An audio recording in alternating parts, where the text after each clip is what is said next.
יברכך אדוני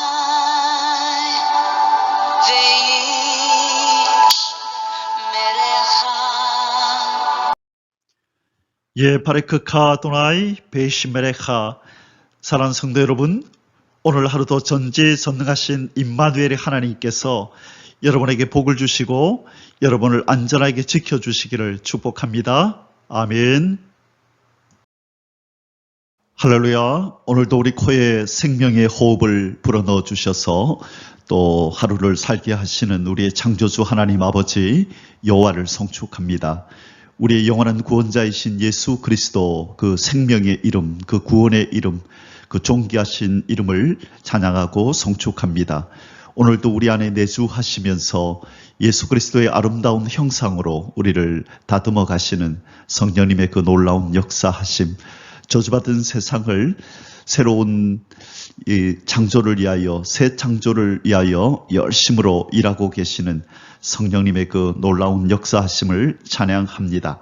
오늘 1.189 성경 장별 강의 234번째 시간입니다. 오늘은 룻기 2장 말씀을 함께 공부하도록 하겠습니다. 오늘 제목의 말씀은 보아스와 룻의 우연과 마침의 만남. 자, 이제 어저께 1장에서 이 시어머니 나오미를 따라 이 이스라엘 땅 베들레헴으로 이렇게 함께 건너온 이 룻에 대한 이야기를 어저께부터 시작하였습니다.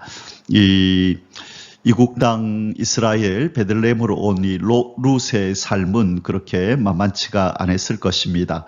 이제 당장 이제 먹고 사는 문제가 달려 있죠. 시어머니를 모셔야 하기 때문에요. 이 타국에서의 삶을 이제 시작하면서 아마 마음적으로 많이 또 힘듦과 부담을 느꼈을 것입니다. 자, 그러나 이 이스라엘에서도요, 이 룻은 시어머니를 모시고 또 효성을 다하는 일에 결코 소홀하지 않았음을 오늘 이제 2장에서 우리는 자세히 보게 됩니다. 이제 밭에 나가서 보리 추수 기간이었잖아요. 이들이 예루살렘 베들레헴에 도착할 때는 보리를 추수하는 때였다라고 어저께 1장 마지막 부분에서 그렇게 기록이 돼 있었습니다. 그래서 이제 2장에서는 룻이 보리를 추수하는 그 밭에 나아가서 이삭을 줍는 일을 하게 되는데요. 그곳에서 극적인 이 보아스와의 만남이 이루어집니다. 그런데 이 룻은 우연히 이제 밭을 찾아갔는데요. 추수하는 곳이 많았을 거 아니에요. 그런데 룻이 발걸음을 내딛었는데 그가 도착한 곳이, 우연히 간 곳이 바로 보아스의 밭이었다. 이렇게 성경은 이야기하고, 그리고 보아스는 추수하는 자기의 밭에 나가봤는데 마침 이 룻이 자기의 밭에서 일을 하러 나오는 그때 마침 보아스는 그 밭으로 가서 저 여인이 누구냐라고 묻게 되는 그런 어떤 만남이 이루어지는데요. 그래서 룻에게는 우연히 찾아간 밭이고, 이 보아스는 마침 그때 밭에 가보고 싶은 마음이 들어서 갔는데 그곳에서 룻을 만났다는 거죠. 그래서 이 룻의 우연과 보아스의 마침이 서로 어우러져서 이 만남이 이루어지게 되는데요. 이 배우의 성경은 말씀하지 않지만 이 배우에 누가 있다고요? 하나님의 섭리하심이 이들의 삶 가운데 역사하고 있었던 것이죠. 보이지 않는 하나님의 선한 도우심이, 보이지 않는 선한 하나님의 도우시는 손길이 이들 가운데 나타나고 있는 거죠. 나중에 우리가 공부하게 되겠지만 이 에스더 사건에 가보면 하나님이란 이름이 한 번도 나오지 않습니다. 에스더서는요. 그래서 하마터면 이 구약을 캐논, 이 어떤 것이 성경이고 어떤 것은 성경이 아니다라고 구분하는 그 캐논 정경화 과정이라 그러는데요. 그것을 그때 에스더서를 빼버리려고 했었죠. 왜 그러냐면 하나님이란 이름이 나오지 않는다는 거예요. 그러나 마지막에 가서 결국 이것은 성경이다라고 이 정경화 과정에서 성경으로 이렇게 들어오게 된 그 이유는 비록 하나님이란 이름은 표면적으로 나타나지 아니하지만 그러나 에스더서 전반에 흐르는 그 역사함을 가만히 볼 때에 분명히 하나님의 섭리하심과 하나님의 개입하심이 없어서는 일어날 수 없는 일들의 연속을 보게 된 거죠. 그래서 이것은 분명 하나님의 역사하심의 결과다. 그래서 이 에스더서도 하나님의 말씀 성경이다 하고 이 성경에다가 이제 포함을 시킨 것입니다. 마찬가지로 지금 이 보아스와 룻의 만남은 하나님이 뒤에서 그렇게 개입하셨다는 표면적인 이유로서의 내용은 나오지 않지만 그러나 우리는 바로 이 보아스와 룻의 만남에는 하나님의 섭리하심, 하나님의 개입, 하나님의 특별한 의도가 있었음을 우리는 분명히 보게 됩니다. 자, 그래서 오늘 이제 이 보아스와 룻의 우연과 마침의 만남이라고 하는 이 2장 속에서 하나님이 어떻게 일하고 계시며 또 우리에게 주시는 영적 교훈은 무엇인지 오늘 자세히 살펴보도록 하겠습니다. 자, 어저께 이 룻기의 족보 이야기를 좀 했었습니다. 이 보아스가 바로 이 기생 라합의 아들이었다라고 하는 것, 마태복음 1장 5절에서 그렇게 기록되어 있다라고 말씀드렸죠. 그래서 어저께는 바로 이 보아스라고 하는 이 믿음의 사람의 어머니는 바로 이 라합, 기생 라합, 여리고 점령시에 유일하게 구원을 받았던 집이었죠. 이 라합의 집. 그래서 라합의 이때는 보아스가 아직 태어나지 않았죠. 결혼하지 않은 상태였거든요. 그리고 나서 여리고가 점령된 후에 이 살몬이라고 하는 어쩌면 두 정탐꾼 중에 한 사람이었을지도 모르는 이 살몬과의 이제 결혼을 통하여 이 사이에서 보아스가 태어났다 그랬어요.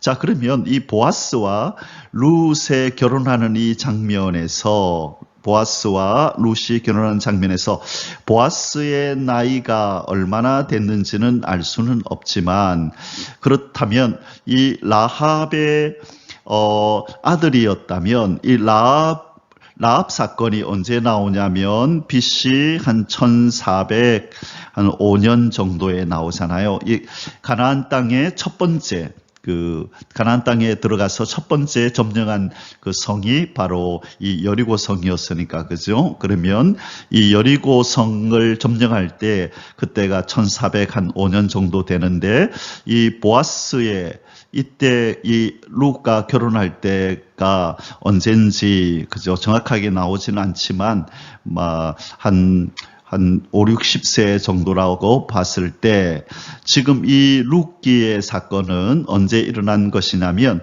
이 사사시대가 시작되고 그리 오래지 않아서 자, 지금 이 1405년에 가나안 땅에 들어가서 이제 점령 여호수아와 함께 가나안 땅 점령하는 시대가 있잖아요. 그죠? 점령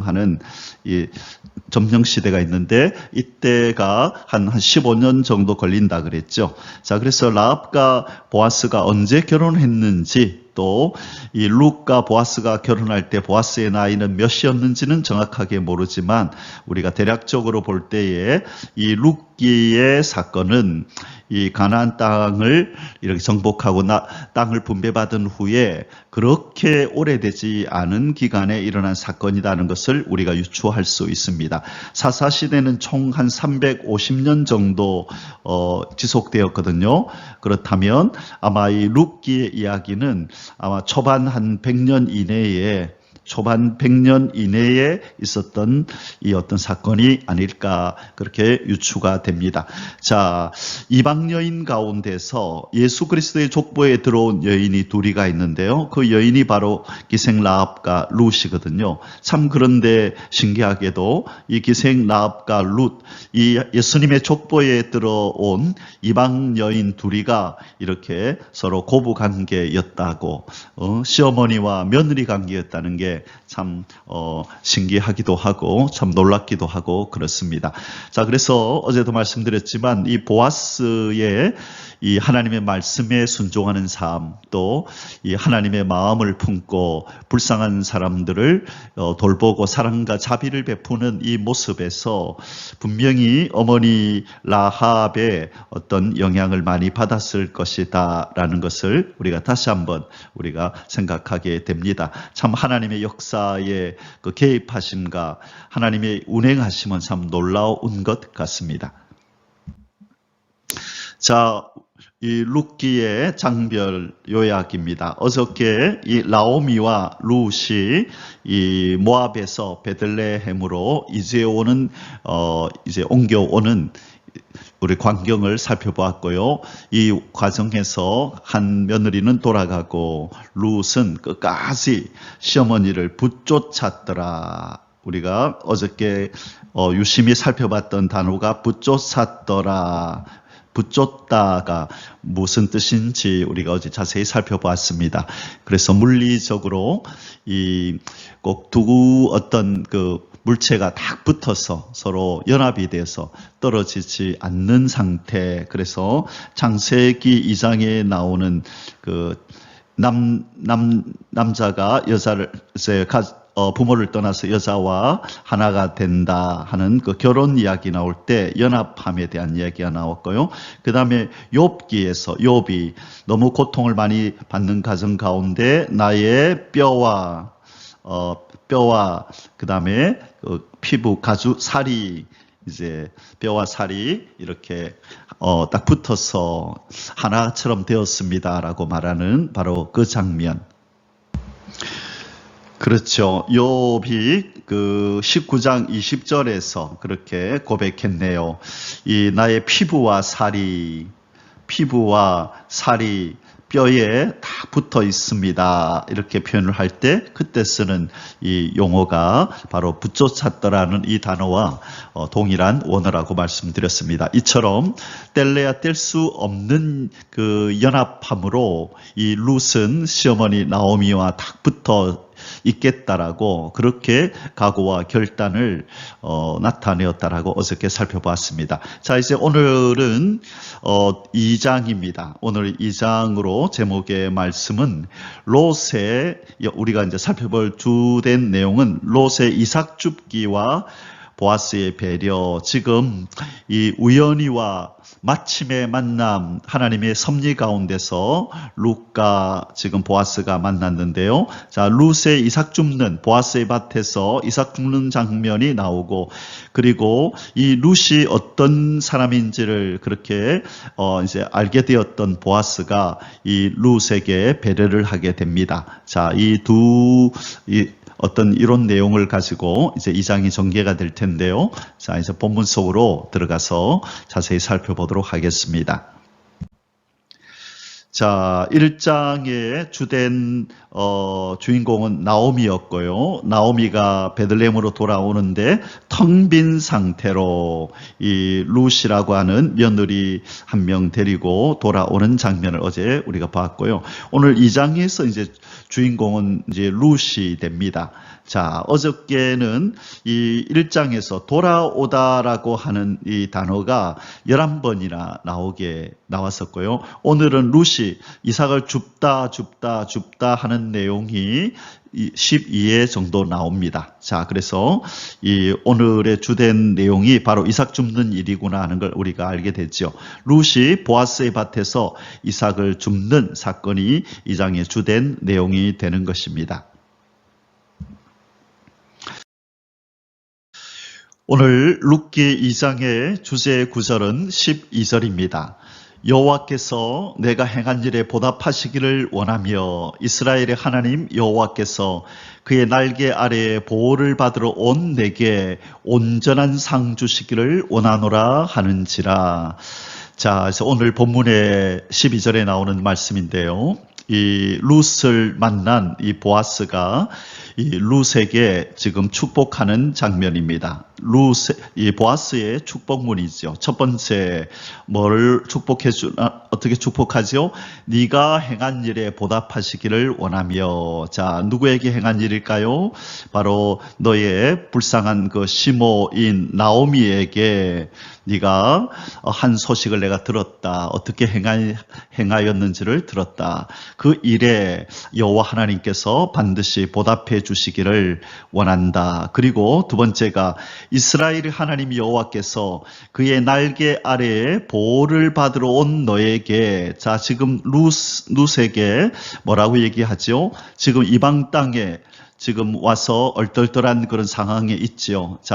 이제 막 왔기 때문에 어떻게 적응할지 아마 마음이 많이 심란했을 텐데, 지금 이 룻의 마음을 위로하면서 너는 지금 이스라엘 땅에 온 것이 바로 이스라엘의 하나님 여호와의 그 날개 아래에 보호를 받으러 온 것이다. 너는 이제 여호와 하나님이 보호를 해 주실 거다. 그래서 온전한 상으로 너에게 하나님께서 베풀어 주실 거다. 온전한 상을 줄 거다. 기대하라. 하나님의 선하심을 이제 맛보게 될 것이다. 하나님이 어떠한 상을 주시는지 이제 기대해라. 내가 너를 축복한다. 이렇게 지금 축복하고 있는 것입니다. 자, 여기에서 믿음의 사람 보아스의 모습을 보게 되는데요.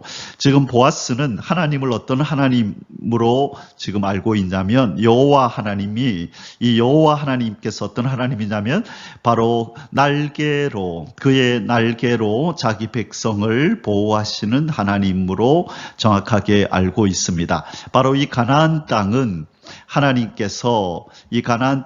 여호와 하나님께서 큰 날개를 펴고 자기 백성을 호위하고 보호하고 지키고 공급하시는, 필요한 것을 공급하는 하나님으로 지금 보아스는 그런 하나님으로 지금 믿음을 고백하고 있는 것입니다.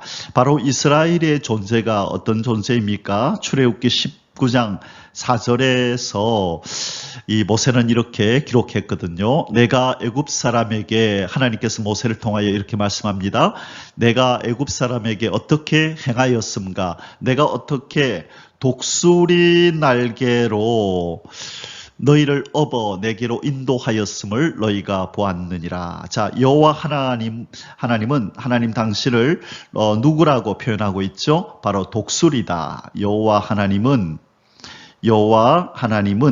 당신을 나는 독수리 날개로 너희를 업었다. 그렇게 업어서 애굽에서부터 이렇게 데리고 왔다라고 말씀하는 거예요. 그래서 하나님을 그 따스한 날개 품을 가지고 있는 독수리로 묘사하는 것이 출애굽기 19장 4절의 말씀이고요. 그 다음에 이 시편에 보면 여러 군데에서 이 하나님의 날개 품을 얘기하고 있습니다. 17편 8절에 보면 이렇게 말씀하고 있어요. 나를 눈동자같이 지키고 주의 날개 그늘 아래에 감추사. 자, 날개 그늘 아래에 감춘대요. 바로 지금 보아스가 고백하고 있는 것이 바로 시편 기자와 동일한 고백이지요. 이 날개 그늘 아래에 나를 감추어 주소서라고 이 믿음의 사람 시편 기자는 그렇게 지금 하나님 앞에 간구하고 있는 것입니다. 자, 그리고 또 어디에 그 말씀이 나오냐면 시편 36편 7절에도 보면 하나님이여 주의 인자하심이 어찌 그리 보배로우신지요. 사람들이 주의 날개 그늘 아래에 피하리이다. 또 주의 날개 그늘 아래에 피한다는 말씀이 또 나옵니다. 자, 그리고 시편 57편, 자, 3번 시편 57편 1절에 보면요, 다윗이 이 사울을 피하여 다닐 때에 굴에서 이렇게 하나님 앞에 기도합니다. 하나님이여 내게 은혜를 베푸소서. 내게 은혜를 베푸소서. 내 영혼이 주께로 피하되 주의 날개 그늘 아래에서 이 재앙들이 지나가기까지 피하리이다. 자, 여기에서도 주의 날개 그늘을 이 다윗이 또 이렇게 노래하고 있습니다. 그리고 시편 91편 91편 1절에요. 자, 이 내용은 참 아주 유명한 구절인데요. 지존자의 은밀한 곳에 거주하며 전능자의 그늘 아래 사는 자여. 자, 이 지존자의 은밀한 곳에 거주하며 전능자의 그늘 아래 사는 자여. 하나님의 백성을 그렇게 표현하고 있는 거예요. 하나님의 어디 안에 거하는 자라고요? 하나님의 그늘 아래, 전능자의 그늘 아래. 자, 이 뜻이 바로 하나님의 날개 그늘 아래에 산다는 것이죠. 이처럼 믿음의 사람들, 시편 기자들은 이 하나님의 날개 그늘에 이 보호를 받는 것이 얼마나 복된 것인지를 그렇게 쭉 나열을 하고 있어요. 그리고 나중에 우리가 이제 그 이사야서를 보게 될 텐데요. 이사야서에 가면 31장 5절에 유명한 구절이 한 구절이 나옵니다. 어떤 구절이냐면요. 새가 날개치며 그 새끼를 보호함같이, 자, 새가 날개치며 그 새끼를 보호함같이 나 만군의 여호와가 예루살렘을 보호할 것이라. 그것을 호위하며 건지며 뛰어넘어 구원하리라 하셨느니라. 자, 하나님을 어떤 하나님으로요? 날개치며 자기 새끼를 보호하는 새로 이렇게 묘사하고 있는 것입니다. 그래서 우리가 잘 아는 찬송 중에 이 찬송가 419장에 보면요, 이 주날개 및 내가 편안히 쉬네라는 이 찬송이 나오잖아요. 바로 이 찬송이 이렇게 이 하나님의 날개 그늘을 이렇게 기억하며 생각하면서 얼마나 하나님의 날개 그늘에서 쉼을 누리는 자가 복이 있는지를 노래한 것이 바로 찬송가 419장입니다. 자, 앞부분 제가 한번 우리 하나님 찬송하며 한번 부르겠습니다. 주 날개 밑 내가 편안히 쉬네. 밤 깊고 비바람 불어쳐도 아버지께서 날 지켜주시니 거기서 편안히 쉬리로다. 주 날개 밑 평안하다. 그 사랑 끊을 자니뇨. 주 날개 밑 내 쉬는 영혼 영원히 거기서 살리. 아멘. 오늘 이 보아스가 바로 이 하나님의 날개 그늘을 이렇게 찬송하며 이 룻에게 너도 그 그늘 아래 보호를 받으러 왔구나. 하나님이 온전히 상 주시기를 원한다. 그렇게 축복하는 내용을 오늘 우리 주제 선구로 살펴보았습니다. 저와 여러분의 삶 속에도 우리 하나님의 이 날개 그늘이 늘 드리워져서 참된 안식과 쉼을 누리는 그 복을, 그 온전한 상을 받아 누리시기를 주님의 이름으로 축복합니다. 아멘. 할렐루야. 오늘 공부하게 될 룻기 2장의 소주제들은 아래와 같습니다. 1번, 시어머니의 봉양을 위한 룻의 이삭 죽기 및 보아스와의 첫 만남, 1절에서 7절까지입니다. 자, 두 번째는 이삭 줍는 여인 룻에 대한 밭주인 보아스의 친절과 호의. 자, 이 룻에 대한 이야기를 들은 이제 보아스가 이 룻에게 특별한 친절과 호의를 베푸는 장면이 나옵니다. 8절에서 16절이고요. 그리고 마지막 세 번째는 룻의 귀가 및 보아스와의 만남과 그가 베푼 호의에 대한 룻과 나오미의 대화. 어머니 제 말 좀 들어보세요. 오늘 제가 밭에 보리 이삭을 주우러 갔는데 이런 사람을 만났습니다. 그분이 바로 저에게 이런 호의를 베풀어 주었습니다 하면서 그 시어머니 나오미와 서로 대화를 나누는 장면이 나옵니다. 그래서 나오미가 그 사람이 누군지 아니? 바로 우리 친척이다 라고 하면서 이 보아스의 정체를 알려주는 내용이 나옵니다. 자, 17절에서 23절까지 내용입니다. 자, 이 세 가지 우리 소주제를 가지고 이제 본문 속으로 들어가 보도록 하겠습니다. 자, 이제 본론으로 들어가겠습니다. 1번 첫 번째 소주제입니다. 시어머니의 봉양을 위한 룻의 이삭 죽기 및 보아스와의 첫 만남 1절에서 7절입니다. 1번 나오미의 남편 엘리멜렉의 친족 중 유력한 자인 보아스에 대한 소개. 자, 이 나오미의 남편 엘리멜렉의 친척 중에서 아주 힘이 있는 영향력이 있는 사람 보아스에 대한 설명이 바로 1절에서 나타납니다. 나오미의 남편 엘리멜렉의 친족으로 유력한 자가 있으니 그의 이름은 보아스더라.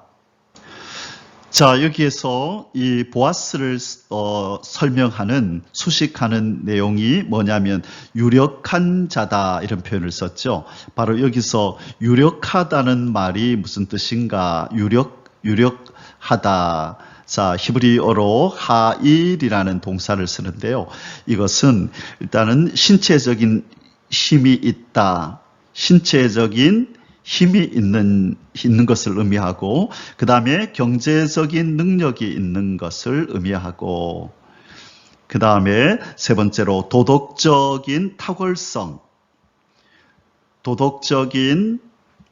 탁월성이 있음을 의미하고, 그리고 네 번째로 군사적인 힘이 있는 것을 의미할 때 쓰는 바로 이 단어가 이 하일이라는 것입니다. 하일.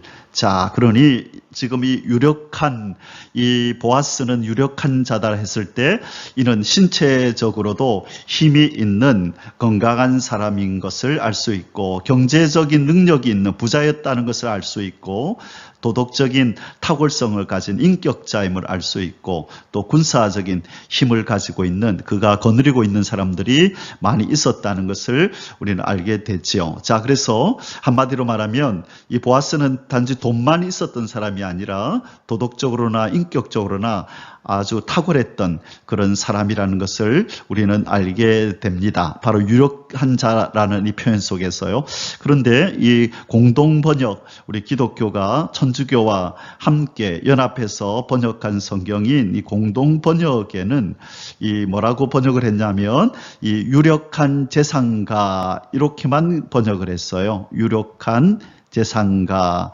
자, 이것은 너무 이 유력한 자라는 이 원어의 뜻을 너무 제한적으로 번역을 한 것입니다. 자, 그런데 이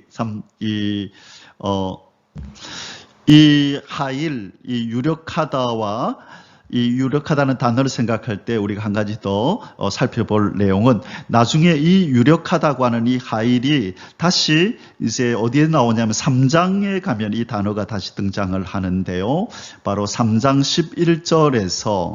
11절에 룻기 3장 11절에 가면 이 룻에 대한 이 설명을 할 때에 룻을 향하여 바로 이 하일이라는 단어를 씁니다. 이때 여성에게 이 하일이라는 단어를 써서 이 룻도 어떤 사람이다? 건강하고, 그 다음에 이때는 이제 도덕적으로 탁월한 이런 의미로 쓰이겠죠. 그래서 현숙하다라는 의미를 강조하기 위해서 이 하일이라는 단어를 룻에게 씁니다. 3장 우리가 내일 살펴보겠지만요. 이 룻이 보아스의 발치에서 이렇게 딱 누워 있잖아요. 그래서 깜짝 놀라 일어난 이 보아스가 이제 룻에게 이런저런 얘기를 하는 가운데 11절에서 이렇게 룻을 평가합니다. 그리고 이제 내 딸아 두려워하지 말라. 내가 너의 말대로 너에게 다 행하리라. 네가 현숙한 여자인 줄을 나의 성읍 백성이 다 아느니라.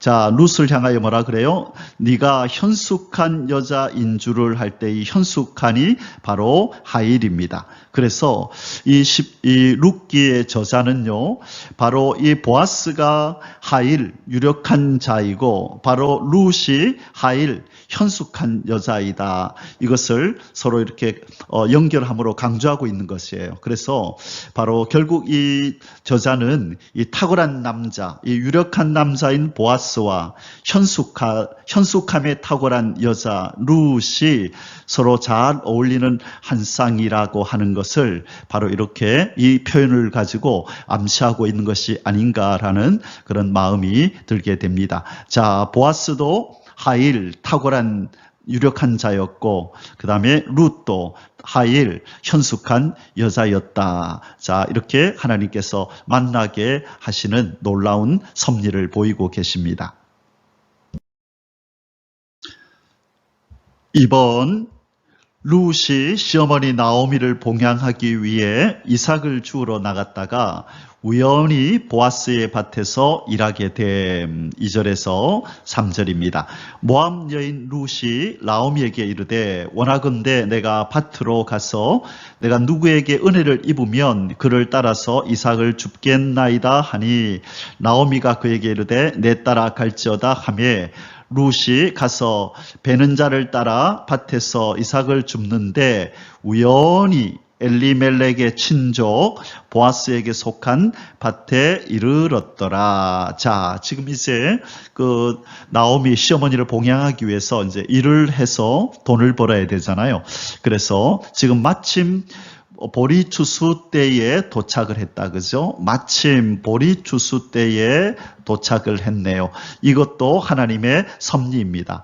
그 1년이라는 세월 긴 시간이 있는데 그 중에 마침 이 추수 때에 이 나오미와 룻이 이 베들레헴에 도착하게 하시는 이것도 하나님의 섭리하심이라는 거예요. 만약 보리 추수 때가 아니었다면 밭에 나갈 일이 없고 그렇다면 나오미를 이 보아스를 만날 기회가 없었을 텐데 하나님께서 여기에서부터 이렇게 모략을 하나님께서 거신 거지요. 다 하나님의 계획 가운데서 이렇게 만나게 하신 것입니다. 자, 그런데 오늘 우리가 살펴볼 이 한 단어가 있죠. 여러분 뭐 눈치채셨겠지만 이 우연이라고 하는 것. 이 우연이라고 하는 이게 무슨 뜻일까? 하나님 믿는 사람에게는 우연이 없잖아요. 예, 이것은 바로 히브리어의 미크레라는 이 단어에서 나온, 그래서 이 뒤에다가 그녀라고 하는 이 3인칭 여성 단수의 이 전미어가 붙었는데요. 소유격 전미어. 그래서 그녀의 미크레. 자, 이 미크레는 뜻이 뭐냐면요. 우연한 기회, 또 뜻밖의 행운, 이런 뜻이에요. 뜻밖의 행운. 자, 그러니까 그녀의 우연한 기회에 그녀의 뜻밖의 행운이 이런 뜻이거든요. 자, 그러나 우리가 잘 아는 것처럼 참새 한 마리도 하나님께서 허락하지 않으시면 결코 떨어지지 않잖아요. 마태복음 10장 29절에서 주님께서 그렇게 말씀하셨습니다. 그리고 사람이 마음으로 자기의 길을 계획할지라도 그 걸음을 인도하시는 분은 바로 하나님이시라고 잠언 16장 9절에서 말씀하셨습니다.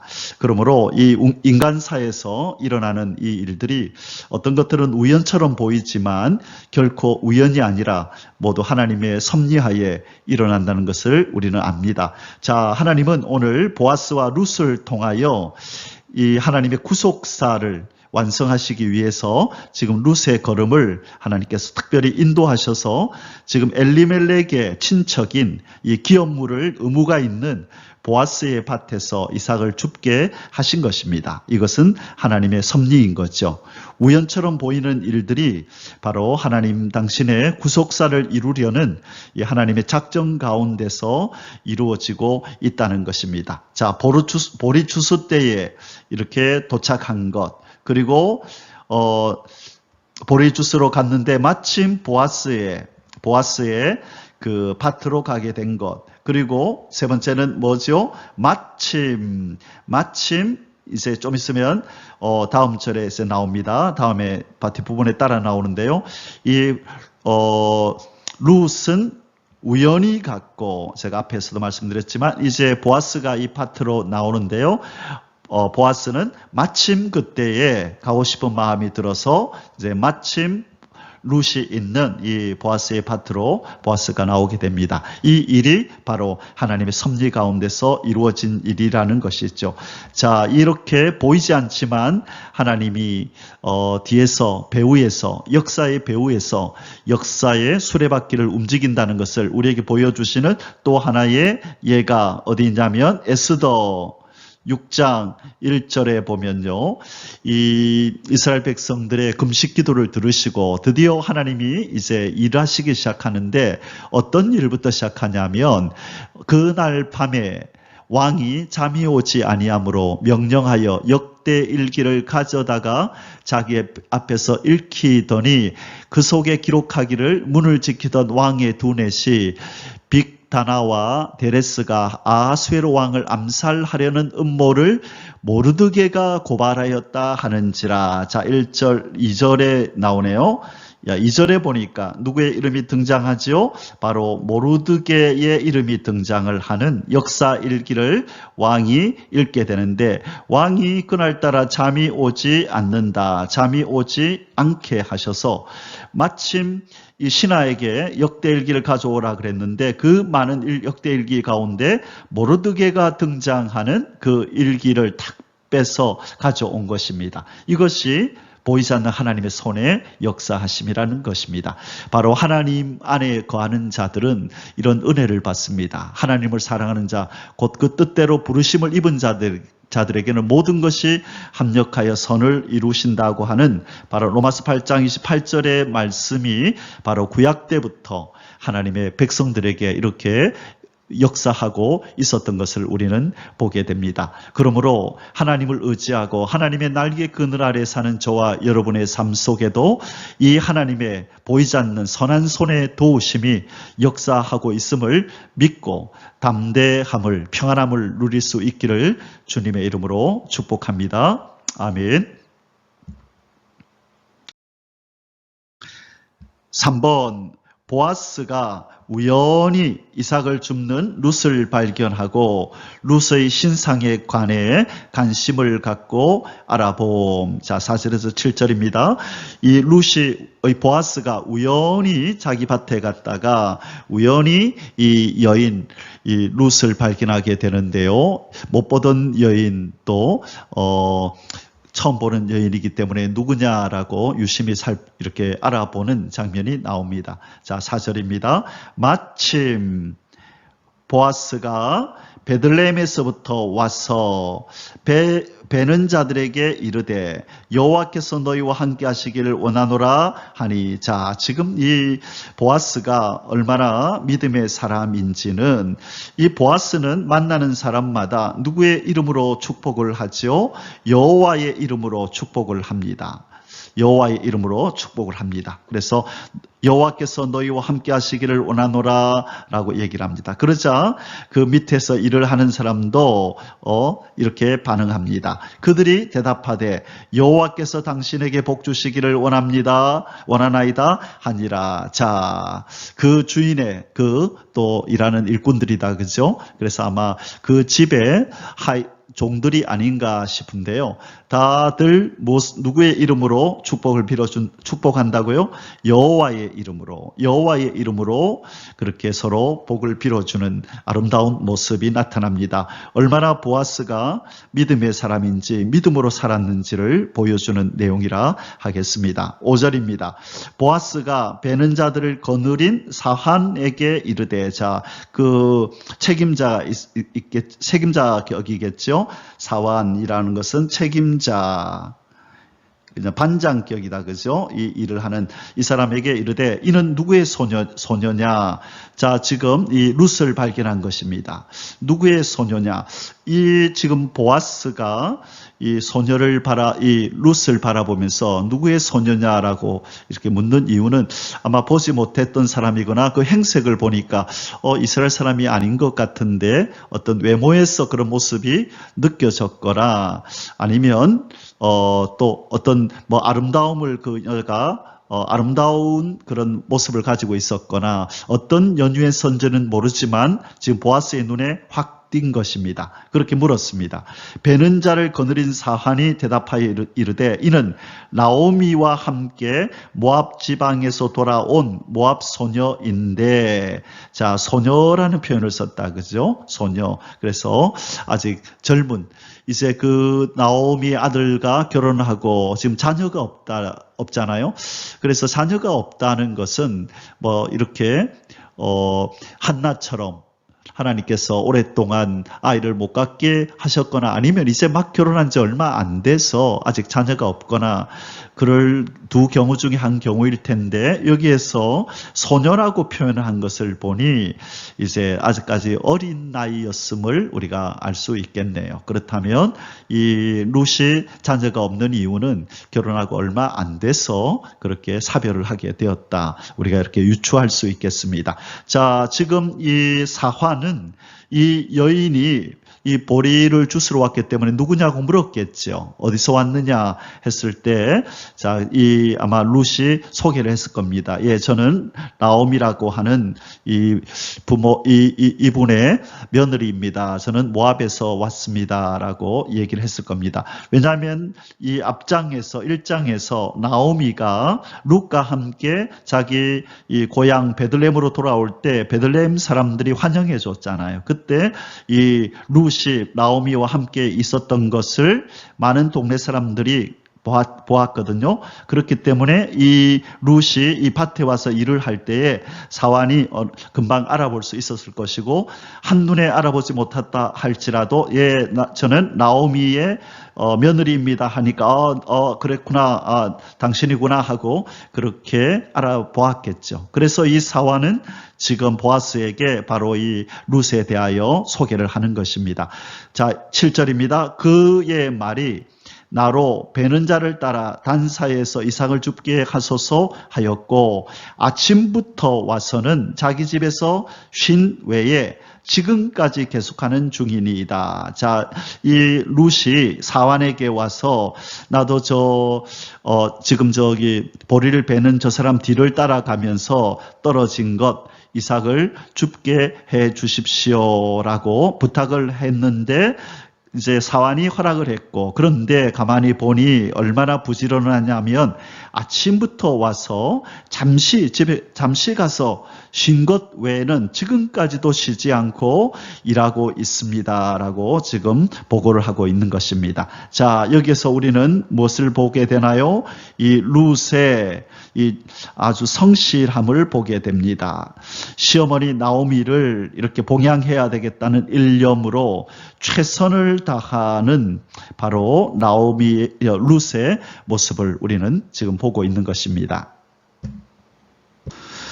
자, 이 율법에 의하면요, 이 추수꾼은 땅에 떨어진 이삭을 다시 주우면 안 됩니다. 내버려 두어서 객이나 고와 이 가부들이 이삭으로, 이 줍는 이삭으로 생계를 연명할 수 있도록 자비를 베풀어야 했습니다. 바로 이런 율법의 혜택으로 지금 룻도 다른 여인들과 함께 이삭을 주우러 나갈 수 있었던 것입니다. 자, 그 내용이 어디에 나오냐 하면 레위기 19장 9절에서 10절에 보면 바로 이 율법의 이 내용이 등장을 하는 것입니다. 자, 그래서 이 추수를 할 때 떨어진 이삭을 줍지 마라. 그것은 고아와 가부 또 이 땅에 사는 이방인들이, 가난한 사람들이 이것을 주어서 생계를 연명하도록 하라라고 하나님이 율법에 정해준 것입니다. 나중에 뒷부분에서 이 부분을 찾아서 한번 읽도록 하겠습니다. 자, 이제 두 번째 소주제를 공부하겠습니다. 이번 이삭 줍는 여인 룻에 대한 밭주인 보아스의 친절과 호의. 자, 8절에서 16절. 이제 이 룻이 누군지에 대해서 그 사안으로부터 소개를 받았습니다. 그러자 이 룻의 상황을 잘 알게 된 보아스는 그에게 친절과 호의를 베푸는데요. 자, 이렇게 이어집니다. 1번, 보아스가 룻에게 이삭을 줍기 위해 다른 밭으로 갈 필요 없이 자신의 밭에서만 일해도 충분한 양을 안심하고 주울 수 있도록 배려를 함. 자, 지금 이 추수를 할 때에 아주 야무진 이 추수하는 사람들, 추수꾼들은 많이 떨어뜨리지 않겠죠. 그렇죠? 가능하면 많이 추수하려고 최선을 다하다 보면 밑에 떨어지는 그 양이 적을 수 있을 것입니다. 그렇다면 이 이삭을 줍는 이 여인들, 또 이삭을 줍는 이 사람들은 한 밭에서만 주운 것 가지고는 양이 모자라기 때문에 또 다른 사람의 밭으로 또 이동을 해서 거기서도 또 주어야만 했을 것입니다. 이 사실을 알고 있던 보아스는 이 룻에게 그렇게 하지 마라. 너는 내 밭에서만 이 이삭을 주어라. 그래도 아마 충분히 그 많은 양을 네가 주울 수 있을 거라고 하면서 그렇게 안심을 시키고 배려를 해주는 장면입니다. 8절 보아스가 룻에게 이르되 내 딸아 들으라. 이삭을 주우러 다른 밭으로 가지 말며 여기서 떠나지 말고 나의 소녀들과 함께 있으라. 그들이 베는 밭을 보고 그들을 따르라. 내가 그 소년들에게 명령하여 너를 건드리지 말라 하였느니라. 자, 오늘 이 본문에서 우리가 몇 가지 유심히 살펴볼 내용이 있습니다. 지금 보아스가 룻에게 룻을 부르는 호칭이 뭐지요? 내 딸아라고 지금 부르고 있습니다. 내 딸아라고 부르는데요. 이 보아스가 아마 룻보다 상당히 나이가 많았을 것이라는 것을 우리에게 유추하게 해주는 내용입니다. 이 고대 유대 사회에서는요, 이 친딸에게뿐만 아니라 이 아주 신분이 높은 사람이 그 낮은 사람에게 또는 나이 많은 사람이 나이가 어린 사람에게 내 딸아라고 이렇게 불렀습니다. 자, 신분이 높은 사람이 낮은 사람에게 그렇게 했고요. 또 이제 나이가 많은 사람이 나이가 적은 사람에게 이렇게 불렀다는 거예요. 그렇다면 지금 이 보아스가 룻에게 내 딸아라고 부른 것은 아마 지금 신분도 높지만 특별히 나이가 많은 이 보아스의 모습을 이렇게 지금 묘사하고 있다라고 이렇게 저자는 이것을 나타내려고 이렇게 쓴 것 같습니다. 자, 그래서 지금 이렇게 내 딸아라고 하는 말은 이 나이가 많은 사람이 딸뻘 되는 그 바로 룻에게 하는 말인데요. 이런 호칭에는 아주 상당한 애정과 자상한 배려가 어려 있음을 우리는 보게 됩니다. 그래서 지금 이 룻기의 저자는요, 룻과 보아스의 이 첫 번째 대화거든요. 이것을 통해서 보아스가 룻에게 아주 자상하게 지금 대하고 있다라는 것을 지금 부각시키고 있는 것입니다. 첫 번째 호칭이 바로 내 딸아 들으라라고 지금 말을 하고 있기 때문이죠. 자, 그 다음에 두 번째 지금 보아스가 이 룻에게 한 말이 무엇이죠? 이삭을 주우러 다른 밭으로 가지 마라. 두 번째 말은 이삭을 줍기 위해서 다른 밭으로 가지 마라. 이것은 무슨 말이냐 하면 이 고대 근동 지역에서는 밭들의 경계가 불분명했다 그래요. 이 밭들의 경계선이 불분명했기 때문에 자칫 잘못하여 이렇게 일에 집중한 나머지 다른 사람의 밭에까지 들어가서 이 이삭 줍는 일이 발생할까봐 그렇게 하지 말라. 유심히 주의해라. 그래서 열심히 일을 하되 이 경계선을 넘지 않도록 유심히 주의하라. 자, 그러면 어떻게 하면 다른 밭으로 가지 않을까요? 그래서 이렇게 계속 보아스가 얘기하네요. 여기서 떠나지 말고 나의 소녀들과 함께 있으라. 자, 여기 보면 일꾼이 소년도 있고 소녀가 있는데요. 소녀는 이 보리를 베는 일을 하고요. 베는 일. 그 다음에 소녀는 무슨 일을 하냐면 이 베어놓은 것을 묶는 일을 했다 그래요. 그러니 지금 이 보리 추수밭에는 남자와 여자가 함께 일을 하고 있는 거죠. 그래서 지금 보아스는 룻에게 이 보리 묶는 일을 하는 이 여인들과 함께 행동하면 된다. 그들이 가는 곳에 가고 멈추면 멈추고 그렇게 하면 남의 밭까지 침범하지 않을 수 있다라고 세심하게 주의하라고 지금 일러주는 것입니다. 자, 그리고 9절입니다. 그들이 베는 밭을 보고 할 때 이 그들은 남성 아니고 여성 복수로 돼 있어요. 여성 복수. 자, 그러니까 이 룻이 보고 따라다녀야 될 사람은 바로 이 보리를 베는 남자가 아니라 그것을 묶는 여성들을 따라가라 이 말입니다. 그들이 베는 밭을 보고 그들을 따르라. 내가 그 소년들에게 명령하여 너를 건드리지 말라 하였느니라. 자, 여기 9절에 그들이 베는 밭, 첫 번째 나오는 그들은 여기서 남성입니다. 남성 복수고, 그리고 그들의 베는 밭을 보고 그들을 따르라 했죠. 이때 그들이 바로 이제 여성입니다. 자, 여성. 자, 그러니까 지금 룻이 보고 따라야 되는 사람들이 누구냐? 바로 그들을 따르라 했기 때문에 이 그들은 이 묶는 일을 하는 여성을 의미합니다. 자, 그리고 지금 이제 보아스의 배려가 어떻게 나타나냐면 이렇게 룻을 안심시킵니다. 그 소년들에게, 이 말은 뭐냐면 자기 밭에서 보리를 베는 그 소년들에게 명령하여 너를 건드리지 말라. 자, 여기에서 어떤 표현을 쓰냐면 건드리지 말라고 내가 하였느니라 이렇게 말을 합니다. 여기서 건드리다라는 뜻이 무슨 뜻이냐면요. 이것은 괴롭히다, 방해하다 이런 뜻이에요. 괴롭히다, 방해하다, 괴롭히다, 방해하다 또는 때리다 이런 어떤 뜻을 가지고 있는데요. 자, 지금 이 롯이 지금 유대인이 아닌 낯선 이방 여인이잖아요. 모압 여인. 그러다 보니까 이 든든한 보호자가 없는, 게다가 든든한 보호자가 없는 또 가부였잖아요.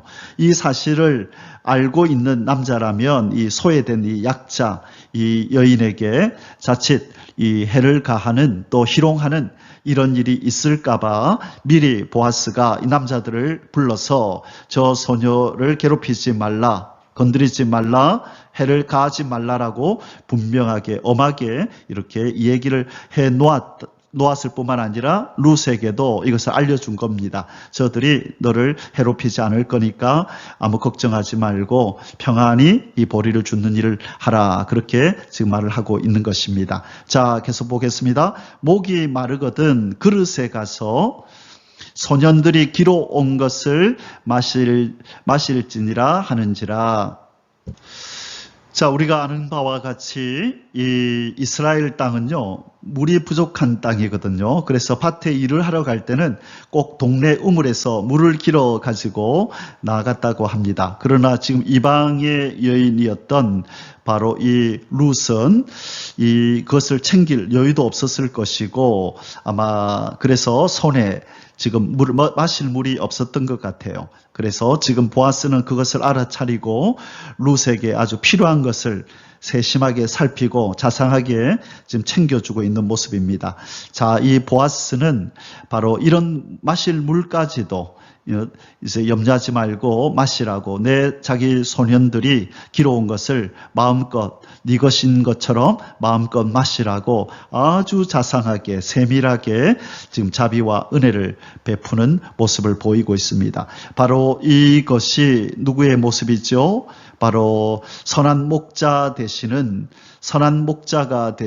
바로 예수 그리스도의 모습인 것입니다. 여호와는 나의 목자시니, 자, 시편 23편 1절 이하에 여호와는 나의 목자시니 내가 부족함이 없으리로다.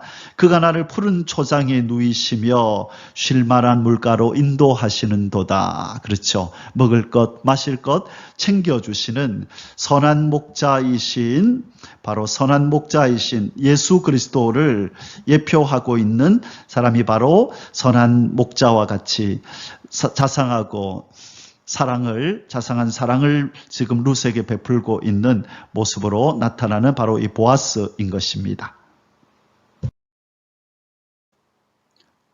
이번 룻이 겸손히 땅에 엎드려 절하며, 자, 땅에 엎드려 절하며 자신은 이방 여인일 뿐인데 어찌 은혜를 베풀고 살펴주시는지를 감사하며 질문함. 10절입니다. 룻이 엎드려 얼굴을 땅에 대고 절하며 그에게 이르되 나는 이방 여인이거늘 당신이 어찌하여 내게 은혜를 베푸시며 나를 돌보시나이까 하니. 자, 너무 감격에 어린 그런 룻의 이런 말입니다. 이 무릎을 꿇고 땅에 이마를 대고 이렇게 엎드려서 이렇게 절을 한다는 것은 신분이 낮은 사람이 신분이 높은 사람에게 이 경애와 충성을 표현할 때 이런 표현을 하고요. 또는 인사나 감사의 마음을 전할 때 하는 이게 전형적인 행동이거든요. 지금 이 룻이 이렇게 한 것은 바로 감사를 표현하는 인사인 것이죠. 자, 지금 여기서 룻은요, 지금 이 보아스의 행동에 너무 깜짝 놀랐을 것입니다. 이 보아스가 하는 말이나 자기를 배려해주는 이 모습에서 예상치 못한 이 가분한 호의를 받았다고 지금 이 룻은 느꼈기 때문에 당황한 것이죠. 그래서 나는 이방 여인인데 어찌 나에게 이렇게 은혜를 베풀고 나를 돌봐 주십니까? 라고 진심 어린 감사의 마음을 지금 표현하고 있습니다. 자, 그러면 이제 다음 내용을 보도록 하겠습니다. 3번, 이에 보아스가 룻의 선행을 칭찬하며 여호와의 합당한 보응을 바라며 축복함.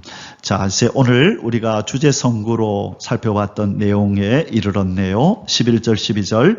보아스가 그에게 대답하여 이르되 내 남편이 죽은 후로 네가 시어머니에게 행한 모든 것과 내 부모와 고국을 떠나 전에 알지 못하던 백성에게로 온 일이 내게 분명히 알려졌느니라. 자, 지금 보아스가 룻에게 말하지요. 참 너의 행실을, 너의 어떤 행적을 내가 들었다. 너는 네 남편이 죽고 가부가 되었었는데 네가 시어머니를 떠나지 않고 시어머니를 어떻게 봉양하며 섬겼는지를 내가 들었다. 네가 네 부모와 고국, 다시 말해 이 모압을 떠나서, 모압에는 부모 형제가 있는 곳이잖아요. 네가 모압에 네 고국을 떠나고 네 부모 형제를 떠나서 바로 이곳으로, 네가 알지 못하던 이곳으로 왔다는 소식을 내가 들었다. 자, 그래서 내가 너를 긍휼히 여기고 너희가 너를 보살펴 주는 것이다 라고 얘기를 합니다. 12절, 여호와께서 내가 행한 일에 보답하시기를 원하며, 주제 구절이었죠. 이스라엘의 하나님 여호와께서 그의 날개 아래에 보호를 받으러 온 너에게, 내게 온전한 상 주시기를 원하노라. 자, 지금 하나님이 바로 지금 보아스가 축복하는 것처럼 하나님께서, 여호와 하나님께서, 자, 지금 보아스를 통하여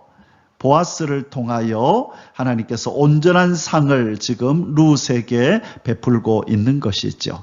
바로 이 하나님은 그 하나님의 말씀에 순종하여 부모를 공경하고 부모를 위하여 그렇게 최선을 다하는 바로 이 사람에게 하나님 복을 주시겠다고 하시는 게 하나님의 뜻인데, 바로 이 보아스를 통하여 하나님께서 이 은혜와 사랑을 베풀게 함으로, 호의를 베풀게 함으로 하나님이 온전한 상을 지금 이 룻에게 베풀어 주고 있는 장면을 우리가 지금 보고 있습니다.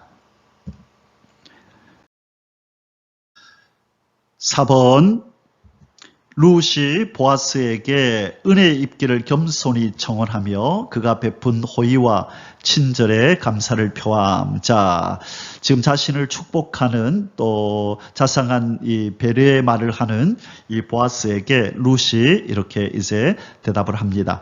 룻이 이르되 내 주여, 내가 당신께 은혜 입기를 원하나이다.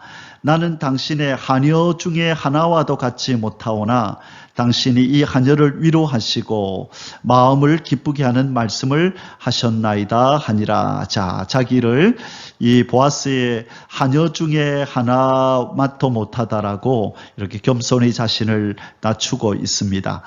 여기에서 우리는 룻의 이 인격이 어떠했는지 우리가 참 현숙한 여인, 아주 말을 참 지혜롭게 한다, 그죠? 자신을 낮추면서도 상대방을 높이는 그런 어떤 현숙한 여인의 모습을 지금 나타내고 있습니다. 5번, 보아스가 룻을 식사에 초대하며 친절을 베품. 14절입니다. 식사할 때에 보아스가 룻에게 이르되 이리로 와서 떡을 먹으며 내 떡 조각을 초에 찍으라 하므로 룻이 곡식 베는 자 곁에 앉으니 그가 볶은 곡식을 주매 룻이 배불리 먹고 남았더라. 자, 지금 보아스가요, 룻을 식사에 초대를 합니다. 그죠? 이렇게 식사에 초대한다는 것은 그 집안에 이 상속을 받을 자격이 있는 자에게 자격이 있는 자에게 이렇게 하기도 하고요. 그 다음에 한 식구로 대한다라는 의미거든요. 여기서는 바로 한 식구로 대한다는 의미로 이렇게 초대를 했겠죠. 자, 이방 여인이지만 자기 밑에서 지금 일하고 있는 남녀 일꾼들과 함께 지금 이 룻도 초대를 해서 같이 식사하자, 우리 식구다라고 식구처럼 여겨주는 장면입니다. 자, 그리고 여기서 초에 찍는다고 했을 때 이 초는 이 포도를 발효시켜서 만든 이 산성 음료입니다. 자, 포도 발효한 것인데요. 이것을 이 단맛보다는 아주 좀 신맛이 강하다 그래요. 이것을 물이나 음료수처럼 그냥 마시지는 않고 이 다른 음식을 먹을 때에 맛과 소화를 돕기 위해서 이렇게 찍어 먹는 것이라고 합니다. 맛과 소화를 위해서 찍어 먹는 것, 포도를 발효해서 만든 것. 자, 그래서 지금 보아스는 룻을 자기 식구로 여기며 이렇게 함께 식사를 하자고 초대합니다. 자, 여기에서 우리는 이미 어떤 암시를 보게 됐죠. 룻이 보아스의 날개 밑에서 지금 보호받고 있는 모습을 보게 됩니다. 이것이 또 이제 확산되어서 결국 그의 아내가 되므로 이제 그의 보아스의 날개 밑으로 들어가 그가 보호를 받고 안식을 얻는 일로 이어지게 될 것입니다.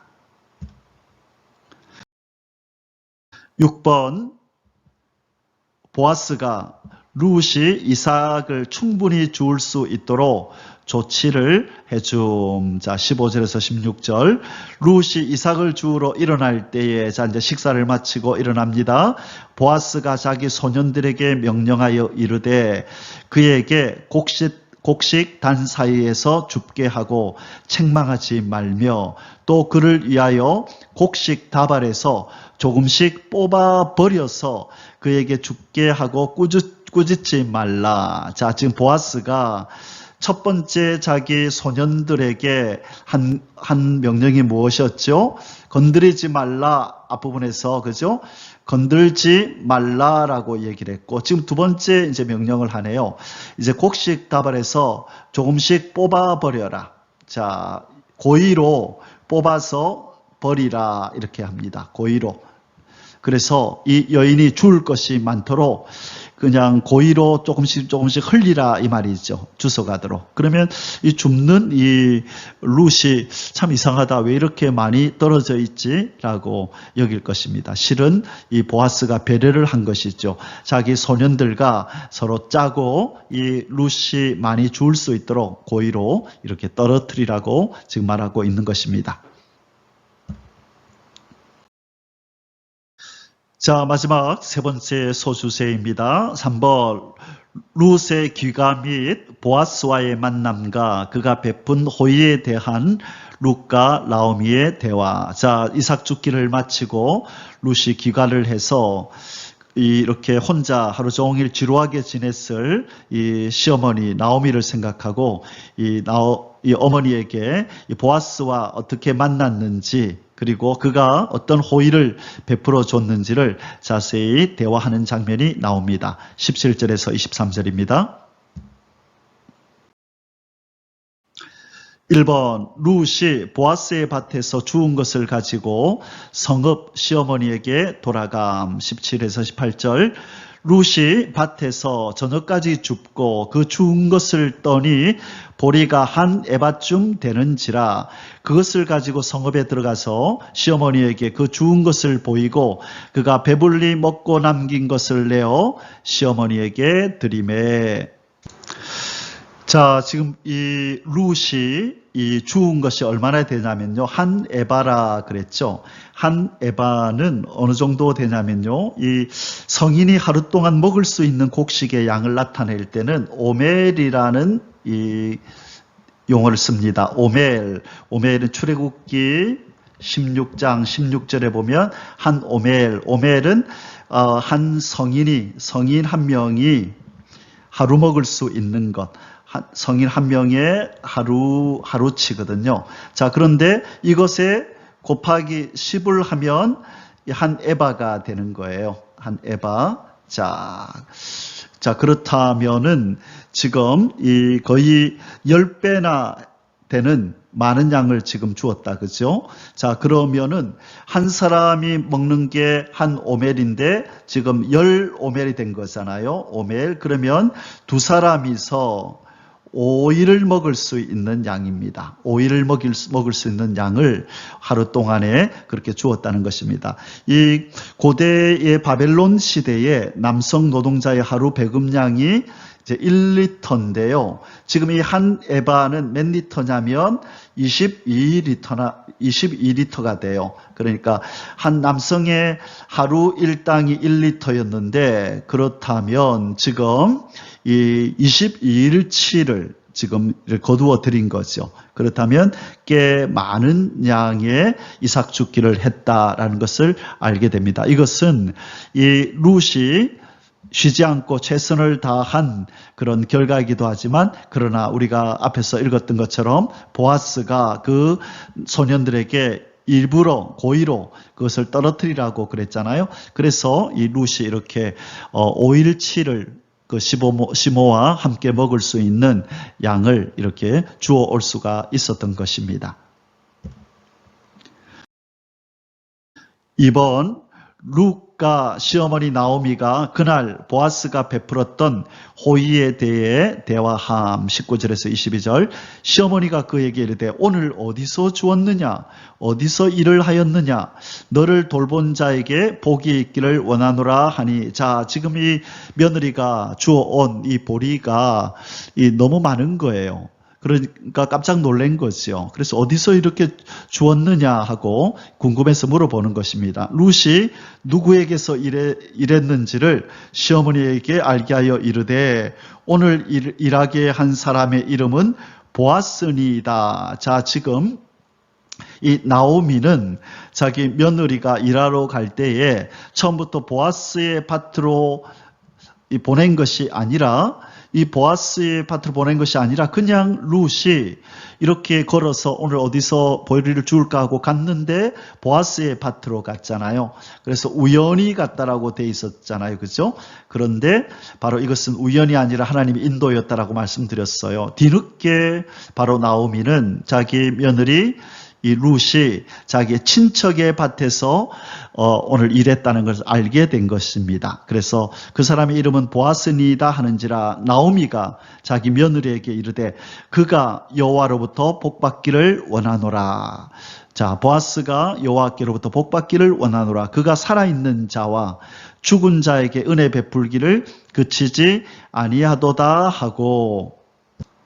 자, 지금 이 나오미가 이렇게 말하는 걸 보니까 이전에 이 남편 엘리멜렉과 두 아들과 아마 이 베들레헴에 살 때에 이 보아스로부터 어떤 이렇게 도움을 이렇게 돌봄을 좀 받았던 경험이 있었던 것은 아닌가 그런 생각이 드네요. 그래서 그가 살아있는 자와 이때 살아있는 자라는 말은 지금 자기와 며느리 얘기하는 거죠. 죽은 자에게 은혜 베풀기를 그치지 아니하도다. 이때 죽은 자는 이 남편과 이 두 아들. 그래서 이전에 베들레헴에 있을 때 이 보아스로부터 이렇게 많은 도움을, 사랑을 받았던 것을 말하는 것이 아닌가 그렇게 여겼습니다. 자, 하고 나오미가 또 그에게 이르되 그 사람은 우리와 가까우니 우리 기업을 물을 자 중에 하나이니라. 친족이라는 거죠. 친족. 자, 그를 알려줍니다. 모압 여인 룻이 이르되 그가 내게 또 이르기를 내 추수를 다 마치기까지 너는 내 소년들에게 가까이 있으라 하더이다 하니. 자, 오늘뿐만 아니라 추수 마칠 때까지 계속 밭에 와서 보리를 주스라 하였습니다라고 얘기합니다. 나오미가 며느리에게 이르되 내 딸아 너는 그의 소녀들과 함께 나가고 다른 밭에서 사람을 만나지 아니하는 것이 좋으니라 하는지라. 자, 지금 이 나오미는 지금 혹시나 이 이방 땅에 와서 이 며느리가 어떤 일을 당하지 않을까 노심초사 지금 걱정이 되는 것입니다. 그래서 지금 든든한 그늘이 되어주는 보아스 밑에서 이렇게 보호를 받기를 원하고, 아마 이때에 벌써 그런 마음이 있었는지도 모릅니다. 우리 기업을 물을 자 중에 하나라고 하는 것을 언급하는 것을 볼 때에 은근히 지금 나오미는 어떻게 이 보아스와 이 며느리 이 룻이 어떻게 잘 되었으면 좋겠다라고 하는 그런 마음을 이미 이때부터 품게 되었는지도 모르겠습니다. 3번 룻이 보리와 밀추수를 마치기까지. 자, 보리와 밀추수를 마치기까지 보아스의 밭에서 이삭을 주우며 시어머니를 평안히 봉양할 수 있었음. 23절. 이에 룻이 보아스의 소녀들에게 가까이 있어서 보리추수와 밀추수를 마치기까지 이삭을 주우며 그의 시어머니와 함께 거주하니라. 아멘. 자, 오늘 마지막 구절인 바로 23절에서 이 끝부분에 그의 시어머니와 함께 거주하니라, 이 본문은 이 시어머니 나오미에 대한 룻의 태도를 이렇게 함축적으로 보여주는 문장입니다. 이 죽음 위에는 결코 시어머니를 떠나지 않겠다라고 그렇게 약속을 했었죠. 그것이 1장 17절이었습니다. 죽음 외에는 떠나지 않겠습니다. 죽음이 우리를 갈라놓을 때까지 결코 나는 떠나지 않겠습니다라고 그렇게 자기가 한 약속을 이 신실하게 지금 행동으로 보여주고 있는 것입니다. 자, 우는 자들과 함께 울어라라고 하는 이 로마서 12장 15절의 말씀이 떠오릅니다. 자, 지금은 이 룻은 자기의 모든 것을 다 내려놓고 희생적인 어떤 삶을 통하여 지금 눈물로 살아온 이 시어머니를 이렇게 봉양하고 돌보고 있는 모습입니다. 자, 이렇게 최선을 다해서 그 시어머니에게 이 사랑과 정성을 다하는 이 룻을 어떻게 하나님께서 그냥 내버려 두시겠습니까? 이제 하나님의 자비하심이, 사랑하심이 보아스를 통하여, 우리 하나님의 사랑이 바로 보아스라는 이 사람을 통하여 바로 이 룻에게 이제는 부어질 것입니다. 자, 이제 3장, 4장이 기대가 되어집니다. 자, 이제 우리 오늘 룻기 2장의 말씀을 마치고 이제 오늘 결론을 살펴보도록 하겠습니다. 자, 이제 룻기 2장의 결론입니다. 우연으로 포장된 하나님의 역사 개입. 자, 우연인 것처럼 이렇게 인생의 눈에는 비치지만 그러나 하나님의 의도적인 이 역사의 개입이 여기에 나타나는 것입니다. 우연히, 마침, 오늘 제목이 뭐죠? 보아스와 룻의 우연과 마침의 만남이라 그랬죠. 자, 2장 3절과 4절에 룻이 가서 베는 자를 따라 밭에서 이삭을 줍는데 우연히 엘리멜렉의 친족 보아스에게 속한 밭에 이르렀더라. 4절에 마침 보아스가 베들레헴에서부터 와서 베는 자들에게 이르되 여호와께서 너희와 함께 하시기를 원하노라 하니. 자, 지금 이 보아스가 사는 곳과 그의 밭은 좀 거리가 있었던 것 같아요. 그래서 추수 때가 됐기 때문에 보아스가 이렇게 자기 밭으로 찾아온 것입니다. 그런데 지금 룻이 일하고 있었던 것이죠.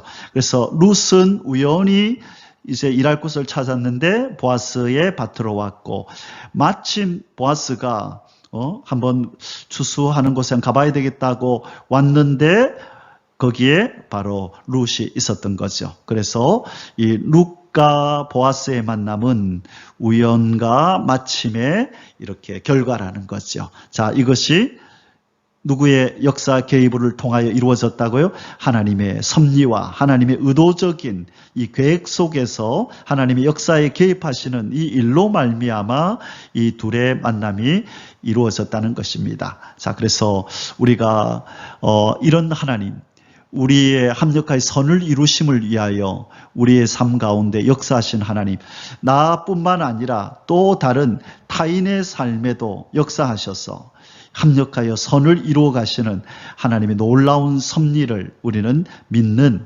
하나님의 백성들입니다. 그래서 우리 눈에 보이는 것, 귀에 들리는 것만을 우리가 가지고 판단하며 나는 행복하다, 불행하다 말하지 말고 우리 삶 가운데서 보이지 않는 가운데서 선한 손의 도우심으로 우리를 돕고 계시고 인도해 가시는 선한 목자이신 여호와 하나님, 우리 주님을 그렇게 섬기고 그분을 신뢰하고 참된 평안과 안식을 누리며 이 믿음의 길을 잘 걸어갈 수 있기를 주님의 이름으로 축복합니다. 오늘 하루도 샬롬의 평강이 함께 하시기를 축복합니다. 아멘. 할렐루야.